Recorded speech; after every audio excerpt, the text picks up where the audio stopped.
Well, hello there, everyone. Welcome to YouTube Live. This is new for me, so I hope you will have some patience during this visit with me today. I want to thank you all for being here, and we'll give a couple seconds for other people to join. This is a birthday party for my beloved husband, soulmate, that died 42 years ago. And today would have been his 70th birthday. And he's been hanging out with me quite a bit the last 24 hours or so. This whole thing was his idea, actually, to launch my YouTube live, to launch my YouTube page, a channel called Grief Relief and Beyond. And the loss of that great love all those years ago, and incidentally, I was also 5 months pregnant when he passed, which made it exponentially hard because it was hard to be happy about having a baby when you were on your own, young, vulnerable. And I had help from my family at the time, which I couldn't have done it without them. And that's also a reason for starting this today, but that will be another post. And I just wanted to make this about him today. I'm celebrating him and his life and the legacy of love and how our love never ends. Our love never dies. It just changes form. So the people that are no longer with us have gone on, into other dimensions, but it doesn't mean that they're gone at all. They're really just out of our sight. They're not far from us at all. And we all experience loss in life, a lot of loss. And, it's my idea that we are always grieving to some degree, because life is always about change. And for something to change in life, something has to end for something new to start. And grieving shows up as anxiety. It shows up as depression. It shows up as secluding ourselves. And it can show up somewhere in our body. It can show up as a health challenge. But the fact is that we're always grieving. We call it different things. And so somehow it's become my mission now to help people along in their grieving process. And for those that you don't know, this is somewhat of an introductory to my YouTube channel, I consider myself to be a grief expert, just being through so much grief myself. And I have a forthcoming book out next year called Born Sensitive. And only a small part is about me and my life. The rest of it is instructional, educational, inspiring. It's almost a how-to grief manual, but that's in another story. So I've had to work through a lot of loss in my life, and not just loss from death of a person or a pet, just loss from change, and how to navigate that, and how to come out the other side with grace and ease.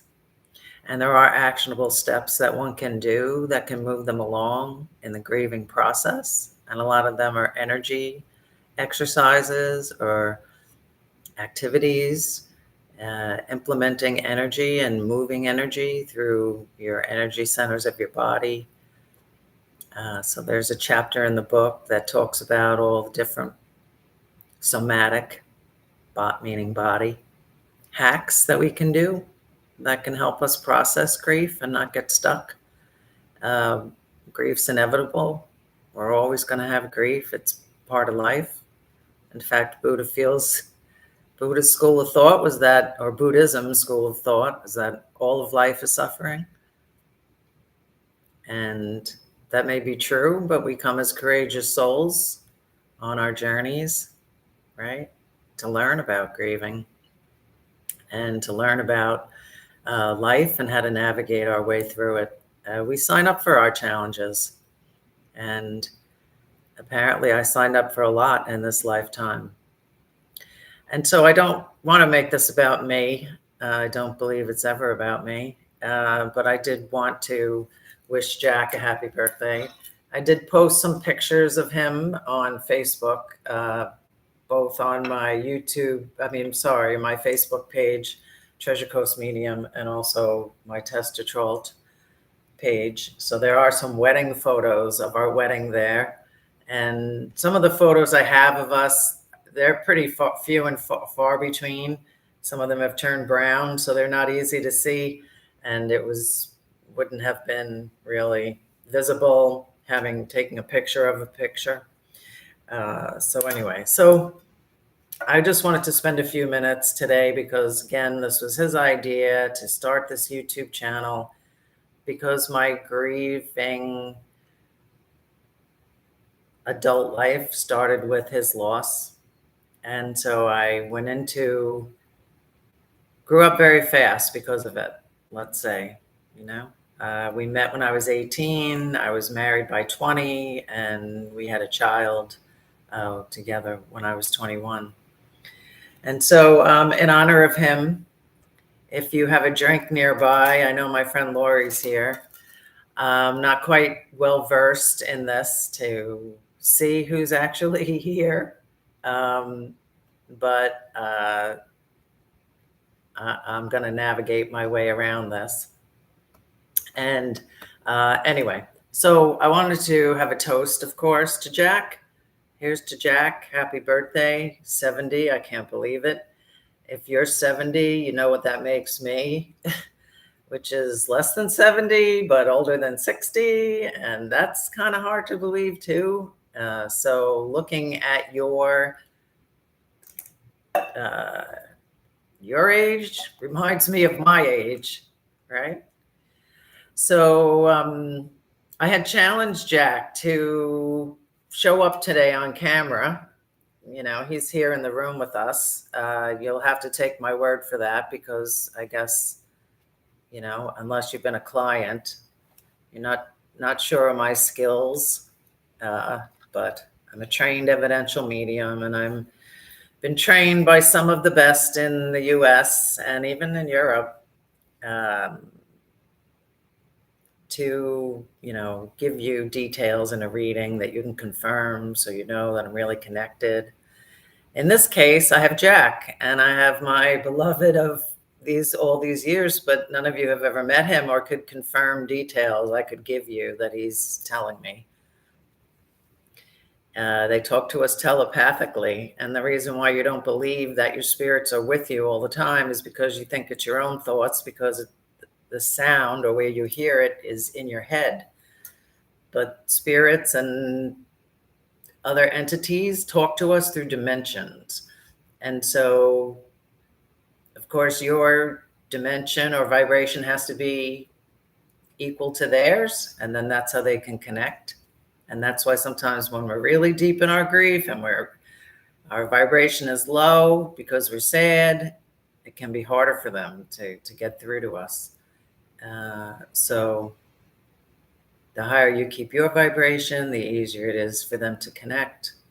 But by all means, you're going to have to go through some down moments of grief. And they know that. And the harder you love them, the harder you'll grieve for them. So if you join me in a toast, here's to Jack.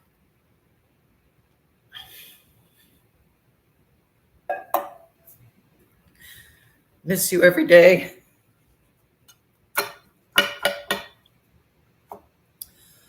And till we see each other again, we toast to all our loved ones in spirit, right? We all send our love and light to them. I wanted to see if he would mess with this candle flame. First, let me take my drink.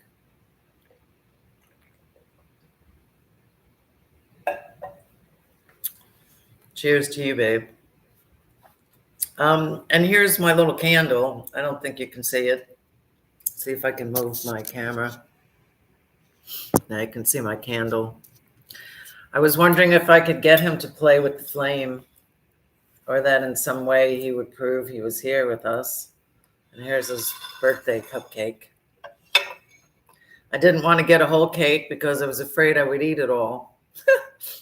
So you see how honest I am? I figured I could get away with eating a cupcake, but I can't really get away with eating a whole cake by myself. Even for his birthday, I couldn't justify that. So here's our candle. Oops, maybe I'll move it away a little more.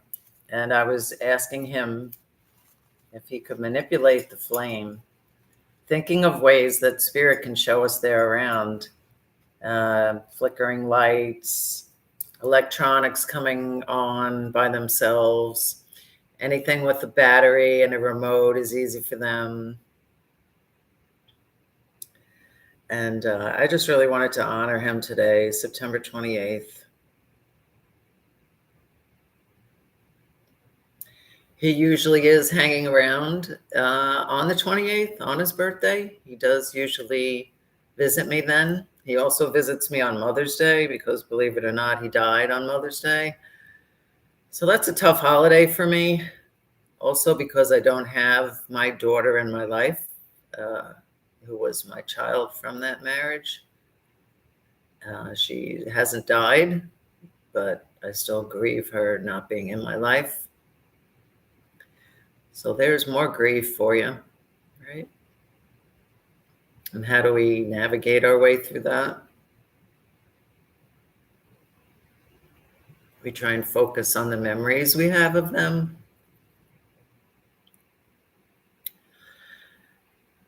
So Jack, I know you're standing behind me right now with your hands on my shoulders. Thank you for being here. So I'd like you to manipulate this flame, please. Just as a way of showing people that you're here with us. Could you make that flame grow higher? I know you're capable of all things like we are. I'm just wondering if you could make that flame bigger or somehow brighter, taller. You could manipulate that in some way. And there's another old trick, Lori Sampson. If you're here, you must know this. This is a spiritualist. I won't call it a trick because then people think it's not legitimate. But the spiritualists, I'll say in the 50s, used to do this experiment, more, I think, in the UK than here in the United States, where they would take a white plate. Have you ever heard of this, Lori? And there's a name for it, but I don't have it at the tip of my head right now. But you would take a white plate, and it would, you prefer one that didn't have writing on it. But you would take a white plate and you would hold it over a candle. And of course, you'd set your intention first, and you would ask the spirits to draw a sign or a message from the candle flame onto the white plate. And bear with me 1 second. I do have a white plate that I'll show you. 1 second.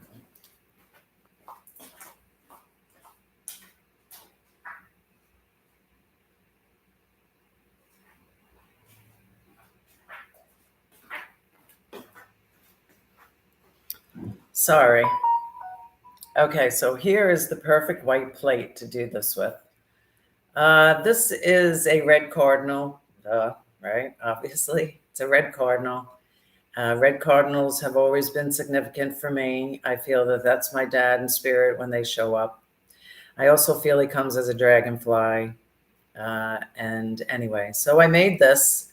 So it's glass. It's an actual plate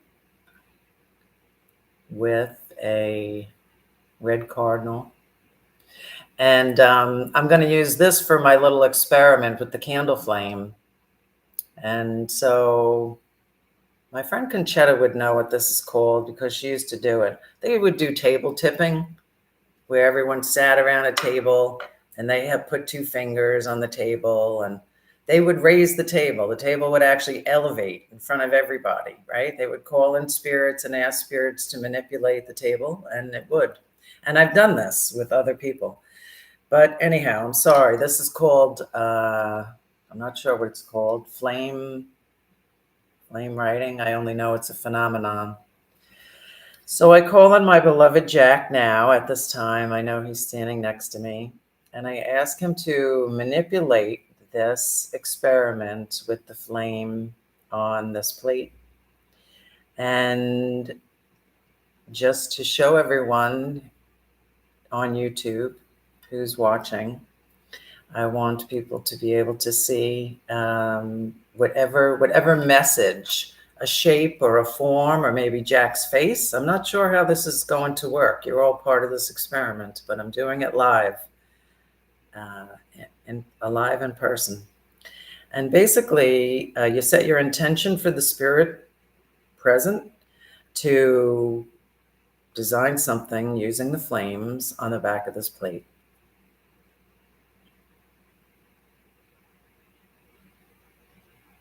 So I asked Jack now to give me a message as I maneuver this plate over this flame, the smoke of this flame. And whatever the message may be, let it be clear. Let it be obvious. And let it be important. And so it is. Okay. So basically, you would just take this, I'll move his cake out of the way. So here's my flame. It's all very professional, as you could tell. My first YouTube live. I keep calling it Facebook. Facebook was so problematic. It wasn't funny. But anyway, so here, this is what we do. So we hold this white plain plate over this flame, and we allow the spirits to manipulate the flame into a design, a shape, a face, a message. It should be a message of some sort for me. And this is just one very old, simple way that spiritualists would get messages from spirit back in the day.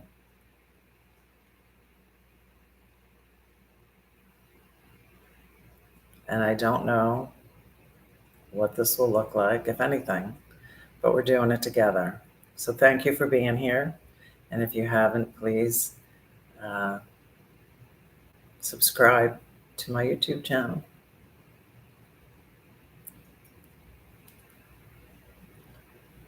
Okay, so I don't know. I'm going to try again. Just looks like a black dot. I can't really decipher too much out of that.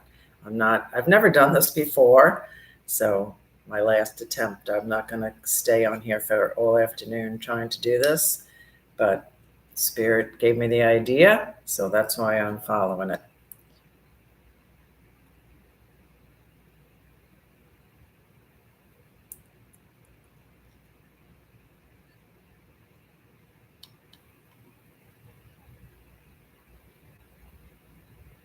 And if his face showed up on here right now, I think we would all celebrate, right? Wouldn't we? Oh my God, yes, of course.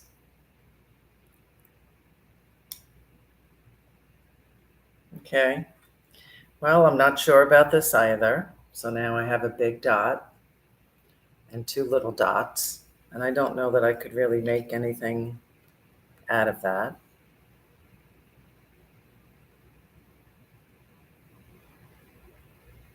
So unless that materializes into something else, I don't know. But that is a way that the spiritualists used to use a white plate over a candle flame to get messages. Sometimes there'd be shapes or figures or faces. I just have a black spot.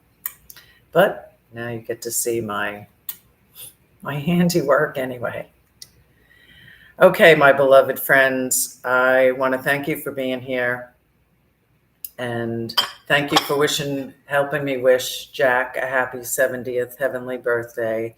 I don't usually get him a cake or celebrate his birthdays, although of course I do always send him love every day. So send your loved ones love. They can feel it. Say hello. They hear you. And many blessings. Thank you for being here. And happy birthday, Jack.